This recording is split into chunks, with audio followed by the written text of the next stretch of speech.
السلام علیکم، میرا نام ہے وارث خان اور آپ دیکھ رہے ہیں کیپٹل نیوز۔ آج پاکستانی اپوزیشن برس پڑی اور اپنے اوپر لگے سارے الزامات کے بارے میں دلیل پیش کرتی، اور دوسری جانب حکومت کہیں نہ کہیں خاموش نظر آئی۔ آج مسلم لیگ نون کی پریس کانفرنس تھی جس میں انہوں نے انٹرنیٹ فراڈ ٹریڈنگ رپورٹ کے خلاف بولا اور اپنے بیان سامنے رکھ کے مسلم لیگ نون کے رہنما شاہد خاقان عباسی نے بہت ہی سخت قسم کی سپیچ کی۔ انہوں نے کیا بولا، چلیے آپ کو بتاتے ہیں۔ شاہد خاقان عباسی کا کہنا تھا کہ افسوس کی بات ہے کہ حکومت سمجھتی ہے کہ ملک کے نیشنل اسمبلی کے ممبران، نیشنل اسمبلی کے سیاستدان ملک اور سیاست کے دشمن ہیں۔ مجھے یہ بات سن کر بڑا افسوس ہوا کہ حکومت یہ سمجھتی ہے کہ جو بندے نیشنل اسمبلی میں بیٹھ کے ملک کی عوام کی رہنمائی کرتے ہیں وہ حکومت ان کو ملک کی اور ریاست کی دشمن سمجھتی ہے۔ لیکن افسوس کی بات یہ ہے کہ اس رپورٹ کا بڑا حصہ جو ہے وہ پاکستان کی سیاسی جماعتوں کے خلاف ہے۔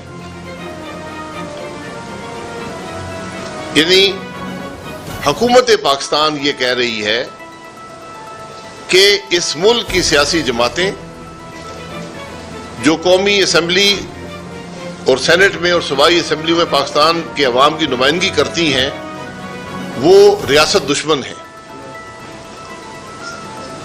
یہ بات کوئی سیاسی لیڈر کرے تو بھی سمجھ نہیں آتی، ملک کے اندر میڈیا میں یہ باتیں آئیں تو سمجھ نہیں آتی۔ انہوں نے مزید یہ بولا کہ ایک ایسی حکومت جو دھاندلی کے ساتھ اور زبردستی حکومت میں آئی ہو وہ حکومت میں آ کے الزام تراشی کرے اور ملک کے سیاستدانوں کو اس طرح کے الزام لگائے تو پھر تو باقی کیا رہ گیا باقی اس ملک کی سیاست میں۔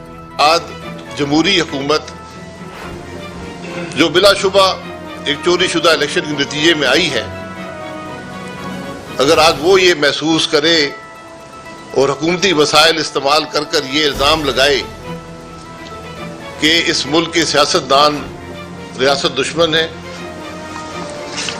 اس ملک کے صحافی ریاست دشمن ہے،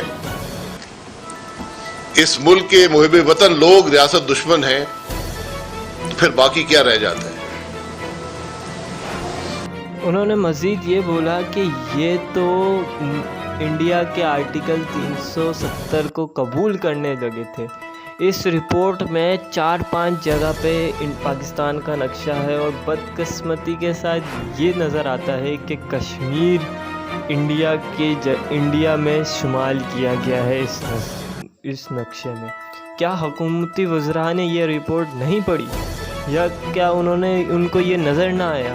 وہ تو آرٹیکل 317 ہندوستان کے آرٹیکل 317 کو قبول کرنے لگے تھے اور وہ یہ رپورٹ بنا کے اپنی ناکامیاں چھپانے کی کوشش کر رہے ہیں۔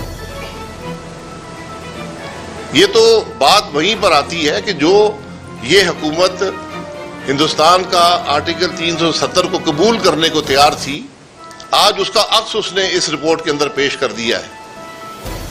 یہ شاید اس زمانے کی رپورٹیں بنائی تھیں کہ عوام کو دکھائیں کہ جی کوئی بات نہیں ہے، ہندوستان 370 کرے یا 35A کرے، ہم تو ہندوستان سے تعلقات بڑھانا چاہتے ہیں، ہم تو اپنے موقف سے ہٹنا چاہتے ہیں، ہم تو 370 کی باتیں کریں گے، ہم 35A کی باتیں کریں گے۔ تو آج اس کا عکس اس رپورٹ میں۔ انہوں نے مزید یہ بولا کہ انہوں نے یہ تو بتا دیا کہ کتنی ٹویٹ اور کس ٹرینڈ کے اوپر ہوئی، پر انہوں نے یہ نہ بتایا کہ اس ٹویٹ پہ لکھا کیا تھا، گویا وہ پاکستان کے خلاف تھی یا پاکستان کے مفاد میں تھی۔ یہ تو انہوں نے بتانے کی کوشش نہیں کری، بس سیدھا الزام لگا دیا۔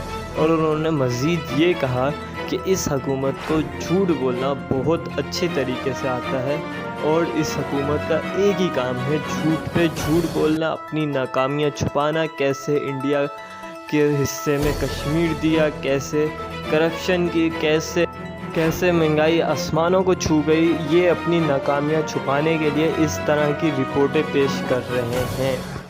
اس کے بعد فواد چودھری کی اسپیچ تھی جس میں انہوں نے ایجوکیشن کے بارے میں اور افغانستان کے بارے میں اسپیچ کی۔ انہوں نے بولا ہم نے جب اپنا سفر اسٹارٹ کیا پاکستان کا تو ہمارے پاس صرف ایک یونیورسٹی تھی، پنجاب یونیورسٹی، اور آج پاکستان میں 217 یونیورسٹی ہیں۔ عدالتوں کو چاہیے کہ وہ یونیورسٹیوں سے دور رہیں۔ کوئی لا پاس ہوتا ہے تو ایک عدالت اس کو پاس کرتی ہے تو دوسری عدالت اس سے منہ موڑ لیتی ہے۔ اور افغانستان کے حوالے سے انہوں نے یہ بولا کہ سوال پاکستان سے نہیں، سوال افغانستان سے کرنا چاہیے۔ جو 2 ارب لگا کے 3 لاکھ لوگوں کی فوج کھڑی وہ کہاں رہ گئی، کہاں گئی وہ فوج؟ افغانستان کے پولیٹیشین ارب پتی، ان کے بچے پراپرٹیز باہر ممالک میں ہیں، اور افغانستان کی عوام اس پالیسیز کی قیمت ادا کر رہی ہے جو بیرونی طاقتوں نے لگائی ہے افغانستان میں۔ کیا کہیں فواد چودھری افغانستان کی جگہ پاکستان کی جگہ افغانستان لگا رہے ہیں؟ کیونکہ پاکستان میں بھی سیم ٹو سیم یہی حالات ہیں۔ پاکستان کے پولیٹیشین ارب پتی ہیں، ان کی جائیداد ملک سے باہر بھی ہیں، ان کے بچے بھی باہر رہ رہے ہیں، تو کہیں افغانستان کی جگہ پاکستان تو نہیں لگنا تھا؟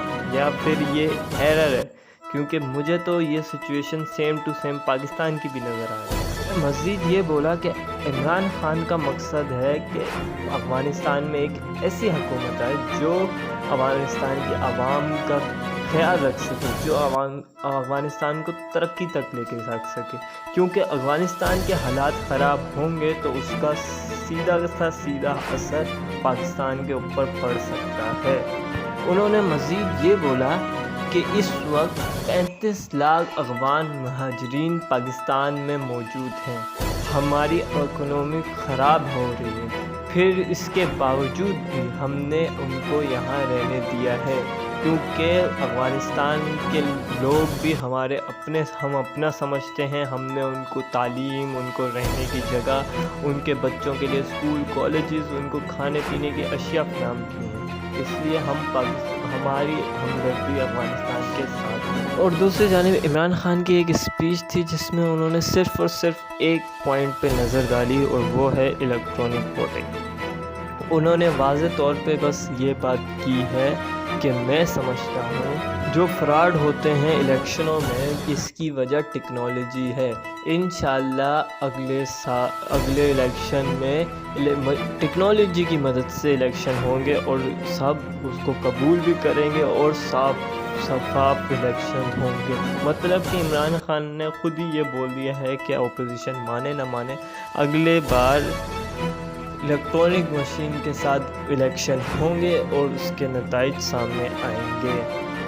یہ تھی آج کی ویڈیو، امید ہے آپ کو پسند آئے گی۔ میں ملوں گا کل آپ کو ایک نئی ویڈیو کے ساتھ، کچھ نئے پولیٹیکل ایشوز کے ساتھ، تو مجھے دیجیے اجازت۔ اللہ حافظ۔